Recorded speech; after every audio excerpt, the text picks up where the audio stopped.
Muito bem, voltamos então para a nossa aula de introdução bíblica, Pentateuco, aula número 2. Estamos trabalhando o livro de Gênesis, Bereshit. Na aula anterior falamos sobre Bereshit e como que papel não aceita tudo, mostrando o 3 e o 7 e o número 2701 e como Deus revelou aquilo a Moisés. Hoje vamos falar um pouquinho sobre os primeiros passos da criação, os 7 dias da criação. Nós temos uma apostila muito antiga aqui, escrita há muitos anos atrás, 1981, essa aí que você está vendo, 7 tempos de Deus. Nisso aqui eu trabalho exatamente esses itens aí, que escatologicamente cada dia é um tempo profético de 1000 anos. Pedro já dizia isso, o dia para Deus falaria isso no céu, né? Que no céu um dia para o Senhor é como 1000 anos, e 1000 anos como um dia. Então nós temos a dispensação terrestre em 7000 anos. O detalhe é que ninguém sabe quando começou, né? Por isso você não pode dizer quando vai acabar. Que não sabe quando começou e o calendário está errado. Porque se o calendário estivesse correto, né? Nós teríamos 4004 anos do Adão até Jesus e mais 2000 e tantos anos, hoje 2017, né? Só que só nesse calendário humano aí, nós já temos um erro de 7 anos, né? Que o autor do calendário chamava Dionísio, o monge Cita. Esse camarada ele errou. Ele não sabia que tinha menos um e mais um. E ele pulou direto do antes de Cristo, ele pulou direto para depois de Cristo, ou era cristã, e comeu zero. O zero foi descoberto no século 12, 13, né? Ninguém sabia que tinha zero. Então só aí nós temos uma diferença aí de 6, 7 anos. Jesus não nasceu no ano zero, nasceu 6 anos antes do ano que falaram que ele nasceu, né? Mas isso é outro caso, depois a gente fala sobre isso.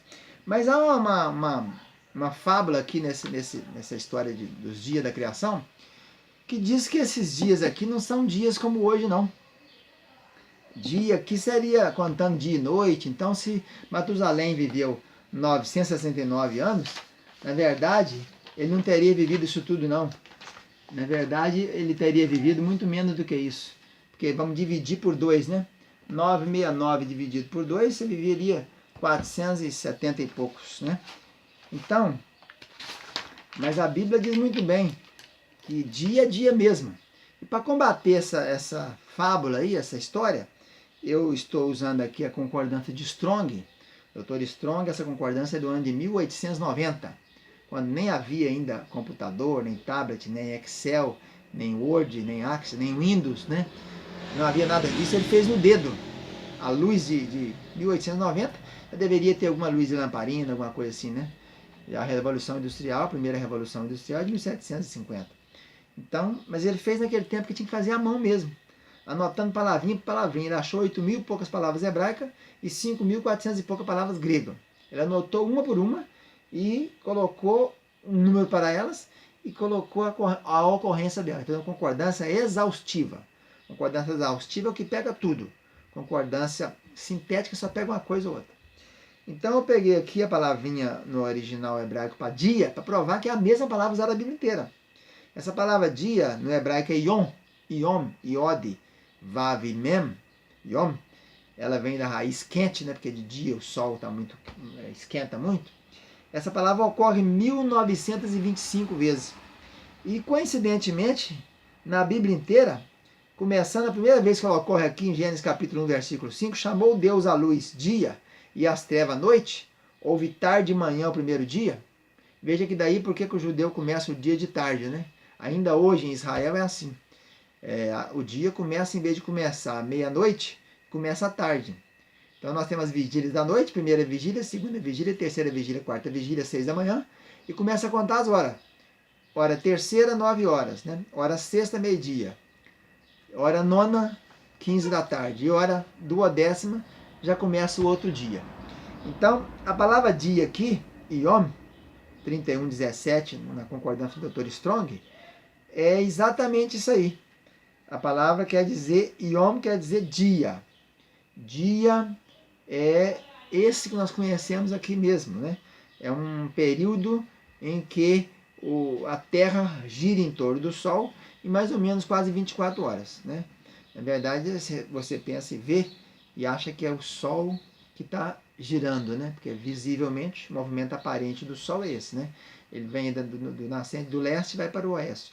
mas é a Terra que está girando em alta velocidade e a gente não percebe. Por isso é que Josué gritou lá, né?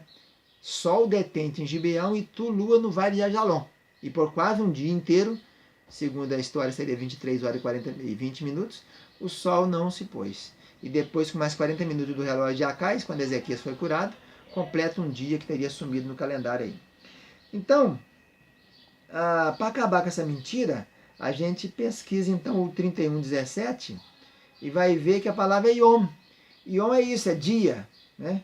E esse dia é um dia que a gente costuma chamá-lo de 24 horas, porque esse é o período que o Sol, a Terra, gira em torno do Sol, e esse período é o mesmo. Então, se fosse dia ali, esse dia fosse diferente aqui, dia milenar, ou dia contando dobrado de 12 horas, né, que seria uma noite e um dia, logo mais à frente nós teríamos então dificuldade. Porque se o. E eu tenho outra coisa também, existe um estudo muito bem feito, eu acho até que tem ele aqui, mostrando que se começasse aqueles homens no passado vivendo essa idade que nós temos hoje, 80, 90, 100 anos, hoje nós viveríamos 15, 20 anos. Que existe a degeneração da espécie, né? Os cromossomos têm seu tempo de vida útil e a modernidade vai trazendo uma série de problemas para os cromossomos, né? O peixe morre pela boca, mas também o homem morre pela boca. No outro estudo nós falaremos sobre a vida antediluviana e a vida pós-diluviana. O que aconteceu? O que aconteceu que mudou tudo? Porque como vivia tantos anos, você tem um Matusalém vivendo 969 anos, o Adão vivendo 930 anos. O que menos viveu nesse período aqui foi o Enoque, que não morreu, né? Não morreu, ele foi trasladado com 365 dias. Mas dos que morreram, quem menos viveu foi Lameque, que seria o pai de Noé, viveu 777 anos. Então, isso aqui, nós estamos batendo nessa tecla de que, na verdade, dia é dia mesmo. O mesmo dia que era lá é o mesmo daqui. Se hoje nós estamos vivendo 70 anos, dizia Moisés, né? Os dias do homem é 70, e quando passa disso é canseiro e enfado. Se alguns chegam a 80, já é cansaço e fadiga. Então, o tempo é o mesmo, o dia é o mesmo. A palavra hebraica é a mesma, Ion. Tanto é a mesma aqui em Gênesis capítulo 1, 5, como é a mesma, vamos ver a última aqui. Só em Gênesis nós temos um horror, né? São quase 2.000 vezes aparece a palavra dia. Levítico tem muito também. Vamos ver no Pentateuco aqui, a última de Pentateuco. Vamos ver se a última palavrinha que aparece dia aqui. Em Números também tem muito. Deuteronômio, vamos ver então. Deuteronômio, o segundo livro da lei, né? Deuteronômio, vamos ver a última vez que ocorre aqui. Então está aqui, ó, Deuteronômio 34, versículo 8. Os filhos de Israel prantearam Moisés por 30 dias. Então, se fosse aqui o dia lá diferente de cá, a palavra no hebraico seria outra. Mas é a mesma palavra aqui. Dia lá, o primeiro dia que eu falei em Gênesis capítulo 1, é igualzinho essa palavra no original aqui de Deuteronômio 34, 8. Foi 30 dias que choraram nas campinas de Moabe e assim cumpriram os dias do pranto no luto de Moisés. Então, essa aula tem esse objetivo de mostrar que os dias da criação foram dias realmente de período igual aos nossos hoje aqui. Não tem essa conversa. E cada um viveu esse tanto de anos que viveu mesmo. Porque se tivesse vivido pouquinho, nós hoje não chegaríamos nem a 20, 30 anos. Eles tinham que começar vivendo 900, depois do dilúvio cai para 400, depois de Abraão já cai para 200, e aí depois quem vivia muito vivia 100, né? 100, 110 viveu Josué, 110 anos era a média, depois foi caindo. Então nós vamos ficando por aqui, voltamos na próxima aula. Um abraço.